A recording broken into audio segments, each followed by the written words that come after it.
So now we will discuss the second part of our second lecture and we are discussing the chapter homeostasis. So topic जो हम अभी discuss करेंगे second part के अंदर that is osmo regulation in different environments. अब हम different environments के अंदर देखेंगे कि ओस्मो रेगुलेशन कैसे होती है। हमने प्लांट्स के अंदर डिफरेंट इन्वायरमेंट के रेफरेंस से ये बातें कर ली। अब हम with reference to the animals बात करेंगे। एनिमल्स के केस में भी हमारे पास तीन तरह के इन्वायरमेंट जो हैं वो एग्जिस्ट करेंगे। अगेन जो है वो वाटर इन्वायरमेंट है और दूसरा कौन सा इन्वायरमेंट है, terrestrial. So in the case of water मैंने आपको बताया if this is the aquatic habitat, तो हमारे पास दो तरह के हैबिटेट्स आएंगे, दो तरह के इन्वायरमेंट्स आएंगे। एक फ्रेश वाटर इन्वायरमेंट होगा और दूसरा जो है वो marine environment. Fresh water environment वो इन्वायरमेंट जिसका पानी रनिंग वाटर होता है, रनिंग वाटर कहलाता है और इसके अंदर साल्ट्स की कंसनट्रेशन जो है वो कम होती है। On the other hand marine water वो वाटर होता है, मेरीन वाटर वो इन्वायरमेंट होता है जिसके अंदर साल्ट्स की कंसनट्रेशन ज़्यादा होती है। ये समंदरों का पानी होता है और इसको हम स्टैंडिंग वाटर भी कहते हैं। सो मेरीन इन्वायरमेंट की बातें करते हैं। मेरीन इन्वायरमेंट के अंदर इनवर्टिब्रेट्स जो फॉल करते हैं वो सारे के सारे ओस्मो कन्फॉर्मर्स हैं, यानी उन्हें ज़रूरत नहीं पड़ती अपनी बॉडी के सल्यूट्स को और अपनी बॉडी के वाटर के कंसंट्रेशन को मेंटेन करने की। जब हम वर्टिब्रेट्स की बात करें, वर्टिब्रेट्स में हम हैग फिशेस की बात करें तो ये भी क्या होती हैं, आइसोटोनिक होती हैं अपने सराउंडिंग सी वाटर के साथ, यानी इन्हें भी ज़रूरत नहीं है। कार्टिलेजिनस फिशेज़ की अगर हम बात करें तो इन्हें मेंटेन करना पड़ता है अपना lower internal salt concentration than that of the sea water.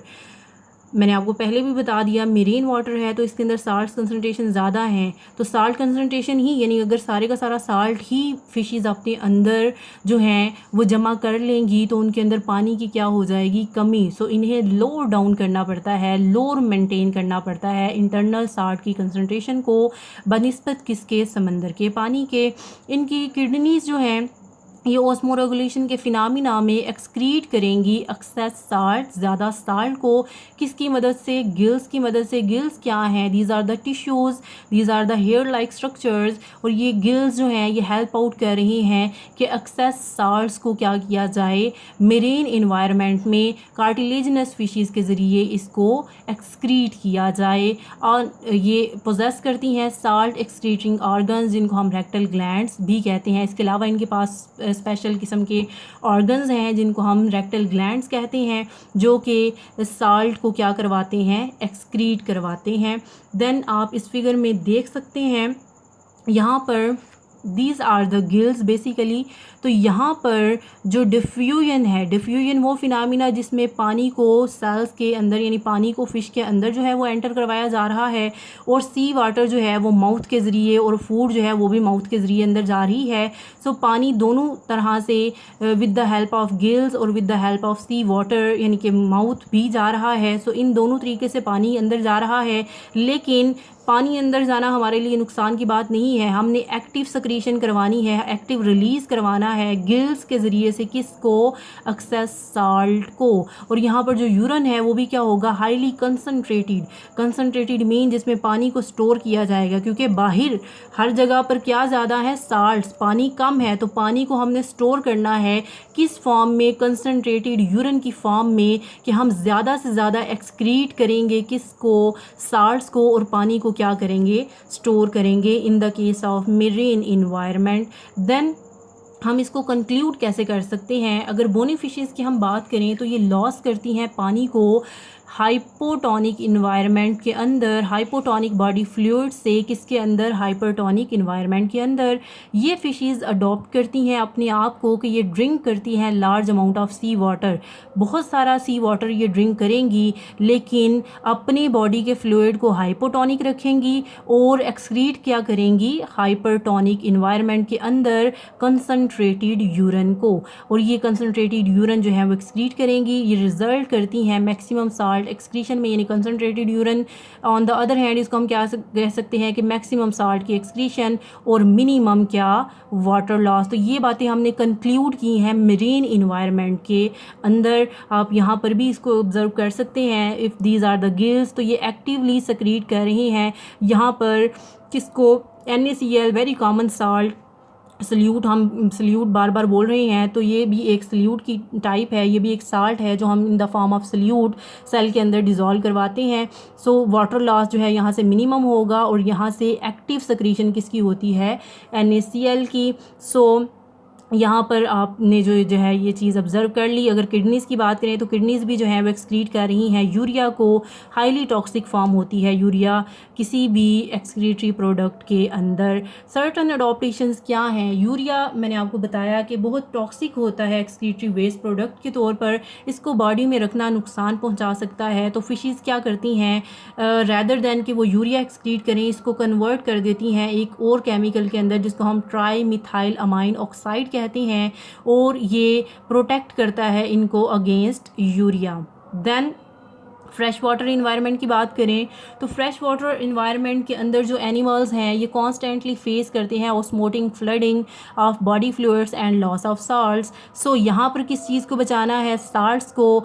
पानी बॉडी से बाहर जा रहा है, कोई हमें इस चीज़ को बॉदर नहीं करना, क्यों, क्योंकि हम ऑलरेडी फ्रेश इन्वायरमेंट का हिस्सा हैं। तो ये फिशेज़ क्या करती हैं, लॉस ऑफ साल्ट्स को कंपनसेट करती हैं bye preference of salt containing foods, कि ये साल्ट वाली फूड्स को ज़्यादा से ज़्यादा कंज्यूम करेंगी और अपटेक करेंगी साल्ट्स का गिल्स के ज़रिए और स्किन के ज़रिए। सो यहाँ पर आप ये चीज़ ऑब्ज़र्व कर सकते हैं, यहाँ से वो फूड ले रही हैं गिल्स के ज़रिए से, जो है वो डिफ्यूजन कर रही हैं थ्रू गिल्स, और एक्टिव अपटेक कर रही हैं किसका, पानी का। और यहाँ पर जो यूरिन एक्सक्रीट किया जा रहा है वो डाइल्यूट है। बात समझ में आई, यानी यहाँ पर पानी की क्वांटिटी यूरिन में ज़्यादा है और सल्यूट्स की क्वांटिटी यानी कि साल्ट्स की क्वांटिटी क्या है, कम। क्यों, क्योंकि हम फ्रेश वाटर इन्वायरमेंट का हिस्सा है, हमारे पास पानी तो बहुत ज़्यादा है लेकिन हमारे पास सल्यूट्स कम हैं। तो हमने सल्यूट्स को बचाना है, तो सल्यूट्स को बचाने के लिए हम अपने यूरिन को क्या कर देंगे, डाइल्यूट, यानी ऐसा यूरिन जिसके अंदर पानी की क्वांटिटी ज़्यादा होगी लेकिन सल्यूट्स की क्वांटिटी क्या हो जाएगी, कम हो जाएगी। देन अडॉप्टेशंस, इन्होंने कॉन्ट्रैक्टाइल वैक्यूल्स बना लिए हैं। वैक्यूल में ये एक्सेस जो साल्ट्स हैं उनको क्या कर लेती हैं, स्टोर कर लेती हैं, एक्सेस वाटर को जो है वो स्टोर कर लेती हैं। इसमें एग्जांपल्स आती हैं फ्रेश प्रोटोजोआ की, अमीबा की, पैरामीशियम की। ये पंप आउट करते हैं एक्सेस वाटर, ये पानी एक्सेस निकाल देती हैं इन स्ट्रक्चर्स के ज़रिए से जिनको हमने क्या नाम दिया है, कॉन्ट्रैक्टाइल वैक्यूल्स का। फ्रेश वाटर फिशेज़ की बात करें तो ये रिमूव करती हैं excess water by producing large volume of very dilute urine, ये बहुत ज़्यादा डाइल्यूट यूरिन जो है वो एक्सक्रीट करेंगी। देन थर्ड इन्वायरमेंट हमारा टेरेस्ट्रियल इन्वायरमेंट। टेरेस्ट्रियल इन्वायरमेंट में रहने की सबसे बड़ी प्रॉब्लम क्या है, दैट इज़ द डिहाइड्रेशन। अब अपने आप को देख लें, बीइंग अ ह्यूमन, तो हमें भी इस वक्त गर्मियों में जो सबसे ज़्यादा चीज़ परेशान कर रही है गर्मी की वजह से, दैट इज़ द डिहाइड्रेशन। और ये हर जानदार का मसला है जो टेरेस्ट्रियल लाइफ गुजार रहा है। सो इससे बचने के लिए क्या अडॉप्टेशंस हैं, हमने बॉडी कवरेज, हमारे पास जो है वो स्किन है, ये स्किन जो है वो सबसे पहले हमें प्रोटेक्ट करती है कि हम पानी के लॉस को बचा सकें। अगर इंसेक्ट्स की बात करें तो उनके पास एक्जोस्केलेटन है और वो एक्जोस्केलेटन वैक्सी है। याद रखिएगा, स्केलेटन मीन ढांचा, ढांचा हमेशा या स्केलेटन हमेशा दो तरह का होता है, एक को एक्जोस्केलेटन कहा जाता है, एक को एंडोस्केलेटन। एक्जो मीन आउटसाइड, यानी आप कॉकरोच की एग्जांपल से तो वेरी वेल नोन होंगे, कॉकरोच सब ने देखा है। कॉकरोच को कभी मारें आप तो ऑब्जर्व करिएगा, मारने के बाद अब उसकी ऊपर वाली स्किन को देखें तो वो बहुत सख्त किस्म की होती है, वो उसका बेसिकली स्केलेटन है। जबकि उसके नीचे देखें तो वो बड़ा सॉफ्ट सा एनिमल है, उसके अंदर कोई रीढ़ की हड्डी, कोई वर्टिब्री हमें नज़र नहीं आती, कोई हमें बोन नज़र नहीं आती। सो बेसिकली ऐसा स्केलेटन जो outside the body, soft body के आउटसाइड पाया जा रहा है, क्यों, क्योंकि उसने सॉफ्ट बॉडी को प्रोटेक्ट करना है, उसको हम कहते हैं एक्सोस्केलेटन। और आप ह्यूमंस के केस में देख लें, हमारा जो स्केलेटन है डेट इज़ एंडोस्केलेटन, हमारा ढांचा हड्डियों का इनर साइड पर है और हमारे ऊपर जो चीज़ लगी हुई है वो हमारा गोश्त है जिसको हम अपने मसल्स भी कहते हैं। सो यहाँ पर एक्जोस्केलेटन इंसेक्ट्स के केस में इनको वाटर लॉस से बचा रहा है। मल्टी लेयर्ड हमारे पास डेड कैराटिनाइज स्किन होती है सेल्स की, और ये वर्टिब्रेट्स का हिस्सा होती है। स्किन के पास जो पिगमेंट होता है बेसिकली हम उसको कैराटिन कहते हैं, और ये डेड लेयर होती है, यानी अपर मोस्ट लेयर जो हमारी स्किन की है वो डेड होती है। क्यों, क्योंकि ये हमारी स्किन से वाटर लॉस को क्या कर सके, प्रिवेंट कर सके। अडॉप्टेशंस क्या हैं, हम ड्रिंक करते हैं और ईट करते हैं ऐसा फूड जो कंपनसेट करे लॉस ऑफ वाटर को। इसके अलावा हमने मेटाबॉलिक और बिहेवियरल अडॉप्टेशंस भी जो हैं वो अपने अंदर की हुई हैं। बिहेवियरल अडॉप्टेशंस कौन सी होती हैं, हमने ऐसा बिहेवियर अडॉप्ट किया हुआ है। फॉर एग्जांपल अब गर्मियाँ हैं तो हम अलॉट ऑफ वाटर ड्रिंक कर रहे हैं, हम ऐसे क्लॉथीज़ यूज़ करते हैं, हम ऐसी क्लॉथिंग करते हैं जो हमें गर्मी से बचाती है। और सर्दियों के केस में भी आप इस चीज़ को ऑब्ज़र्व कर सकते हैं, हम ऐसी क्लॉथिंग करते हैं जो क्या करती है, हमें सर्दी से बचाती है। So these kind of adaptations are called as behavioural adaptations. Desert mammals के केस में कंगैरो रैट की यहाँ पर एग्जांपल है। तो ये क्या करता है, सर्वाइव करता है विदाउट ड्रिंकिंग वाटर। ये कहीं कहीं हफ्ते पानी नहीं पीता। तो क्या करता है, ये ऐसे सीड्स खाता है डेजर्ट प्लांट्स के जिनके अंदर मोर क्या होती हैं, कार्बोहाइड्रेट्स। हम जितने भी फूड हम क्या खा रहे हैं, wheat is also a carbohydrate. हम गंदम खा रहे हैं, वो भी एक कार्बोहाइड्रेट है।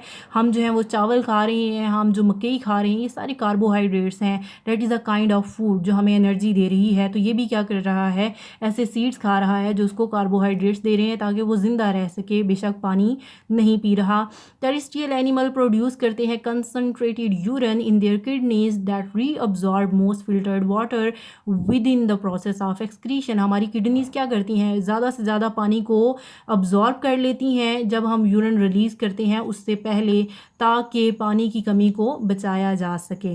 देन एनहाइड्रोबायोसिस किसे कहते हैं, टेरेस्ट्रियल, ये आपकी डेफिनेशन है और आपका शॉर्ट क्वेश्चन भी है। एनहाइड्रोबायोसिस कहते हैं टेरेस्ट्रियल एनिमल्स को जो टॉलरेट करते हैं dehydration, D mean without, hydration mean पानी, यानी पानी की कमी को भी ये बर्दाश्त करती हैं। And it differs in various animals, this characteristic is known as anhydrobiosis. और इसकी एग्जांपल में क्या आते हैं, मैन, रैट, हॉर्सेस एट्सेट्रा। ये भी आपके बुक पे गिवन नहीं है, इसको भी आपने जो है वो याद करना है। ये जो सारा हमने पार्ट 2 का लेक्चर अभी जो हमने देखा है, लेक्चर 2 का हिस्सा दोइम, इसमें जो है ये सारा आपका एक लॉन्ग क्वेश्चन भी बनता है जिसको आप इस तरह से लिख सकते हैं कि right A note on osmo regulation in different environments. ये आपका लॉन्ग क्वेश्चन के तौर पर भी आता है। और इससे पहले जो हमने ऑस्मो कन्फॉर्मर्स, ऑस्मो रेगुलेटर्स देखे, वो आपके शॉर्ट क्वेश्चंस हैं। जो हमने प्लांट्स के अंदर ऑस्मो रेगुलेशन देखी, वो भी आपको जो है वो इंडिविजुअली, यानी मीजोफाइट्स, हाइड्रोफाइट्स और जीरोफाइट्स के अंदर जो हैं वो शॉर्ट क्वेश्चंस के तौर पर आते हैं। एग्जाम्पल्स मस्ट हैं, एग्जाम्पल के बिना क्वेश्चन कभी भी कंप्लीट नहीं होता। आपको हमेशा 1 नंबर मिलेगा अगर आपने एग्जाम्पल नहीं लिखी। So this was our today's lecture. इसमें कोई कन्फ्यूजन है तो हम अपने जूम लेक्चर में इंशाल्लाह डिस्कस करेंगे। आपका बहुत बहुत शुक्रिया।